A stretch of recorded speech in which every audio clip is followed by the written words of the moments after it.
Hello everybody. Today, as you can see, we're doing a review of Wind Waker HD. Now that specifically means this is the Wii U version of the game and not the original GameCube version of the game.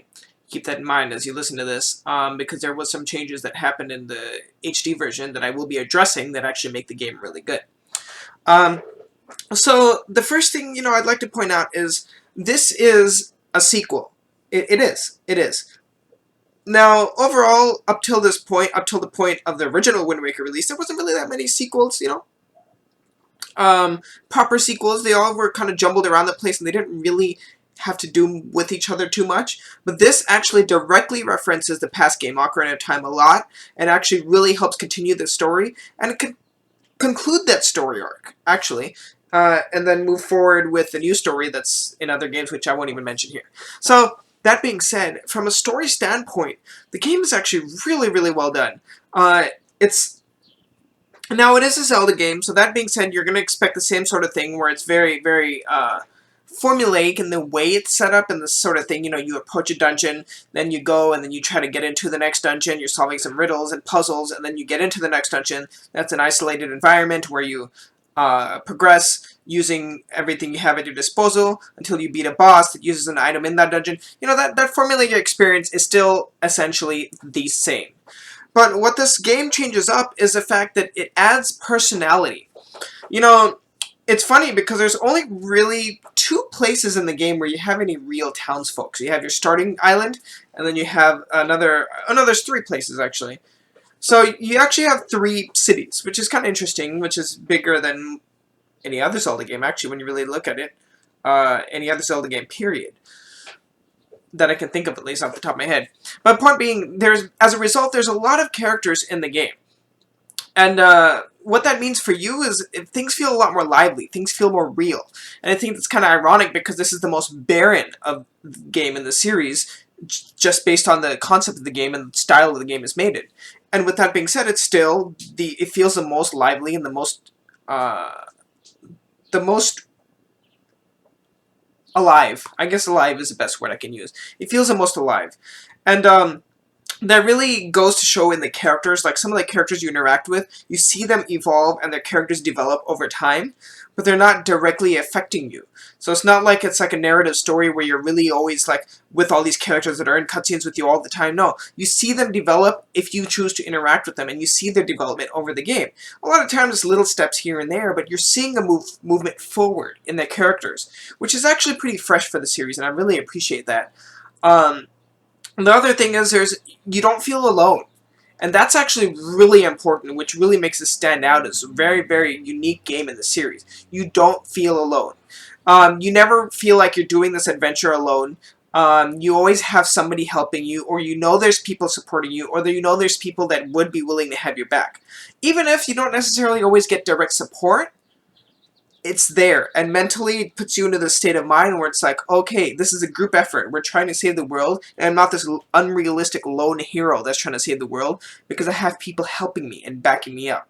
And that really makes it feel a lot more personal as a result, which I think is kind of interesting, because Link is the least personal character in gaming, and that I could probably think of.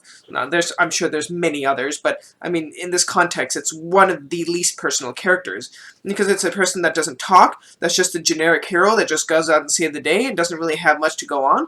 But here, it changed it up. You have a family, you have a sister, you have a grandma that worries about you. You always go back and visit her, and she has a long face. You actually can help her out, make her feel better. You get a reward for it. You have to actually go out and rescue your sister that gets kidnapped. You meet a band of pirates that helps you out throughout your adventure. The townsfolk, as you help them out, start to support your cause, at least in spirit, if not actually helping. You meet some other people that turn into heroes that you help become heroes, and you work together with. Maybe they're not as important as you, because you're the main character, Link, but they're there, and you watch them change, and you watch them become something important, and you help them become something important. You work together to become something important.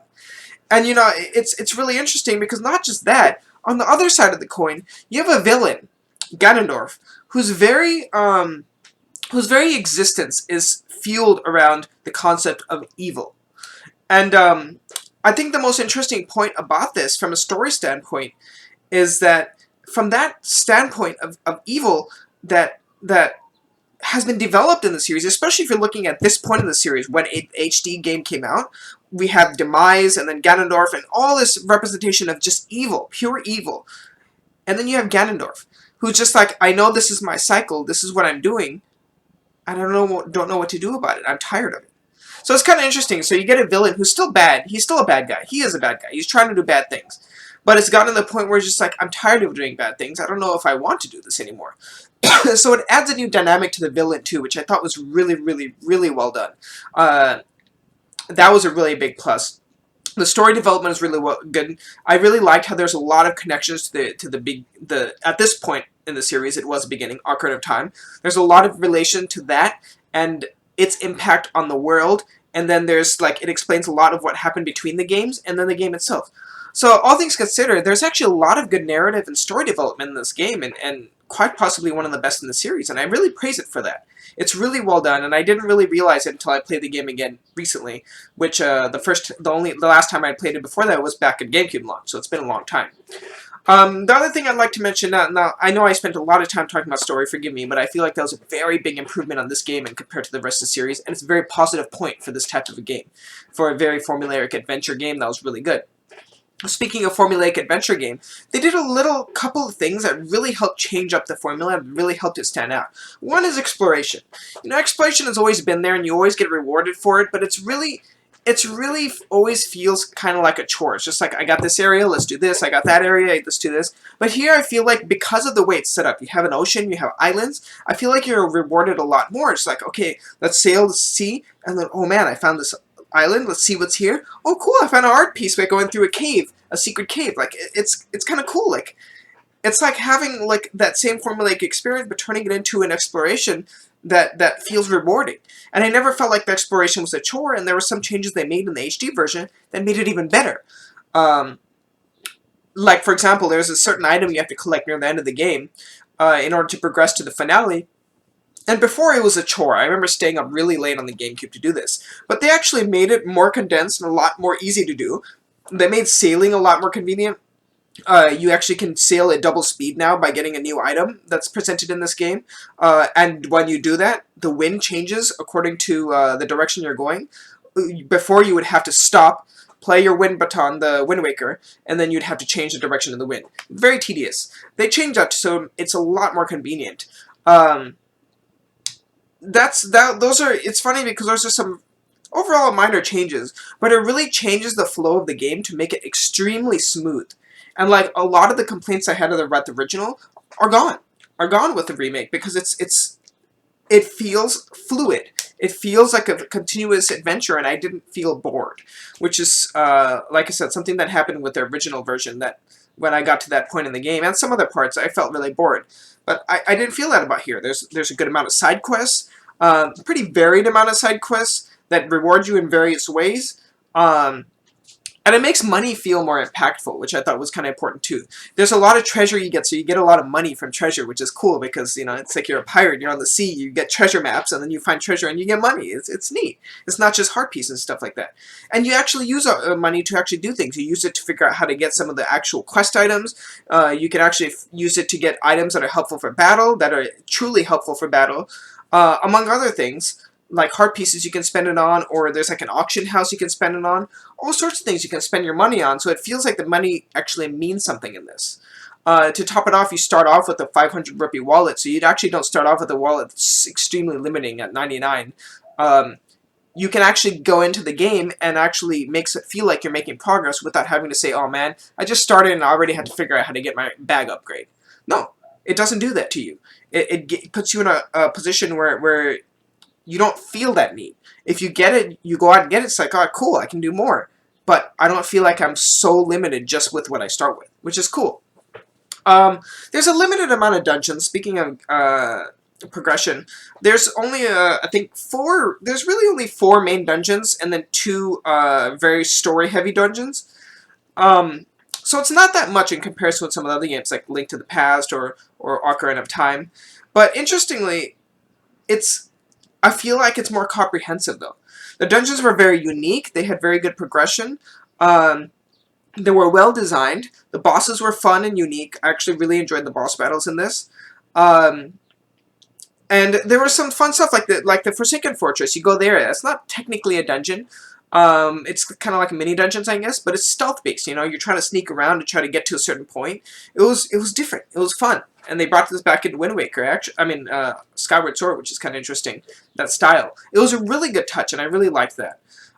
There's no invasive narration, so I mean, no Fi or no Navi or no Tattle, or was it Tail that you had in Majora's Mask? Either way, or Eslo. There's no annoying, overbearing hint system, and that's something I really appreciated too. It's really, you feel it's not a lot of hand holding like the other games, and it's not in your face annoying hand holding like other games. It's just like you can talk to your boat if you ever want to get some hints on where to go next, but it's never forced on you. There's very few situations where you're forced to talk. In fact, a lot of these few situations that you are forced to talk, you still aren't forced to talk. Like a big A button will appear on the screen, and then you can choose to talk if you want, otherwise you can skip it. You can just progress if you kind of know what you were doing, and then eventually the A button will disappear. So it's kind of cool. I actually really liked that it wasn't in your face, and that's a really big plus for the game. The combat was really nice too. The animations are a lot better, so you're not just like 1, 2, 3, 1, 2, 3, 1, 2, 3. You know, there's different really like acrobatic attacks where he'll like flip, or he'll like do like a spin up, or do like a upward slash, or like different types of things. He does some really cool attacks. There's a parry system that was added into this game, which you'll probably be familiar with if you played any of the newer games, but back then it was brand new. And it's really cool. Like, you can press A at the right moment when you're about to get hit, and he'll do like a spin behind, or spin over the attack and then hit over the head, or stuff like that. That really makes a combat a little more interactive, because realistically, the sword combat in the series is pretty shoddy overall. It's just hack and slash. There's nothing unique about it. And this kind of makes it a little more interactive, a little more interesting, because you're trying to parry as well. So that was a good thing I really liked about the game too. There's a pretty good item variety. It's about maybe 2/3 old items and 1/3 brand new items. And graphically, I'd like to point out the game is absolutely gorgeous. It looked good back when it came out. Now it just looks brilliant.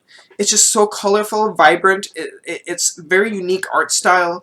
The cell shaded was really done well. Like, the game just looks phenomenal. And I'm really happy with the way the Wii U version turned out. Like, I can't go back to the original anymore with how good the new one looks. Sound effects are still Zelda, so I mean, it's good and it's bad. But the thing I'd like to point out the most, as far as the aesthetic feel of the game, music. This game has, hands down, the best soundtrack in the whole entire series. It's very unique. It feels very adventurous, and it feels very appropriate to the seafaring theme of this series, of this game. And I really liked it, and it was really well done. Each boss even has their own theme song. Like, there's a lot of good musical theming that went into this game, and it's all very, very well composed, and that's a really big plus. With a lot of homages to Ocarina of Time, since it is a prequel to this, with a lot of homages to the other games in the series, including like A Link to the Past. There's just a lot of cool touches. And there's some pretty cool plot twists, actually, that really go in with the music, actually, that kind of couple together. So, I mean, overall, the game is really well done. The music, the game looks great. It's a really fun adventure game. And the best thing, well, not the best thing, but one of the other things I'd really like to mention before I close out here, is the gamepad use. Now, I know a lot of people are hating on the gamepad, and I really don't understand why, because it's not really that much different weight than the Pro Controller or a tablet even. And it feels just about as comfortable. I've never had any problems playing with it. But that being said, it does make use of the tablet really well. One thing I really appreciate about the game is the fact that there's less clutter on the screen.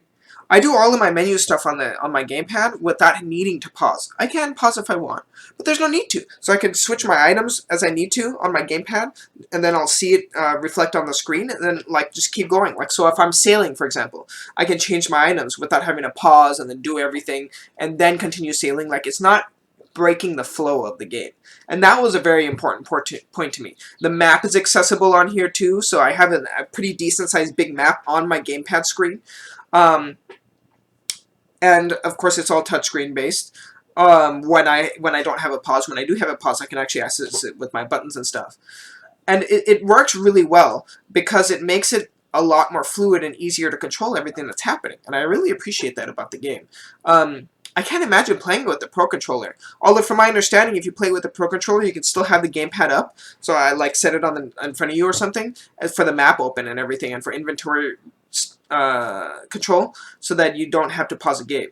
I tried playing the game just on the gamepad, which is a cool feature. I love that in most games, but in this one, having to pause and switch items and everything over and over again, it was actually very frustrating. I've gotten really used to the newer style of most of these newer Zelda games, where everything's a lot more streamlined on how you access your inventory and everything.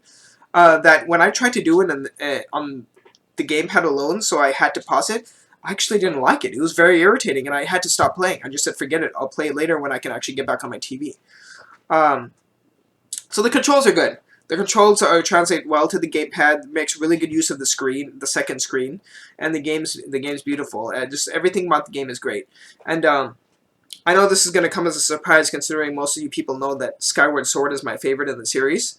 But this game is actually so good and does such a good job of showing how a remake should be done by not just doing an HD remake, but actually making tweaks and improvements to the gameplay without doing a full change. For example, just very quick, just so you understand what I mean. Like Tomb Raider Anniversary is a full remake from the ground up. They change around some of the design, some of the things here and there. It's not just a graphical upgrade. But here, for example, it's a graphical upgrade with some tweaks here and there in order to streamline the game and make it better based on the hardware capabilities. And that is what I want out of a remake. A full remake from scratch, I feel like, is a waste of resources. That's another topic for another time. Point being, I really liked it, and it really improved on everything that was wrong with the original, and really put this game up there as a really top-notch game. If you have a Wii U, you need to buy it, unless you're absolutely opposed to Zelda or adventure-style games, action, adventure, exploration, RPG-style games. But yeah, this game, if I'm not mistaken, I could be wrong, is the first game that I'm going to give a curry spiciness level of a 10. Yeah, that's right, I'm giving it a perfect 10. It's that freaking good. I hope you guys enjoyed the review. I know it's a little bit longer than normal, but I had a lot to say about this one. So yeah, go out and get Wind Waker HD if you have a Wii U. If you're planning on getting a Wii U, make sure this game is on your list if you haven't played it. And even if you have played the original GameCube version, give the new one a go. There's a lot of cool features in it. A lot of stuff I didn't even mention, like the hero mode, which is a newer, harder mode, among other things. So check it out. Thanks for watching, guys. Take care.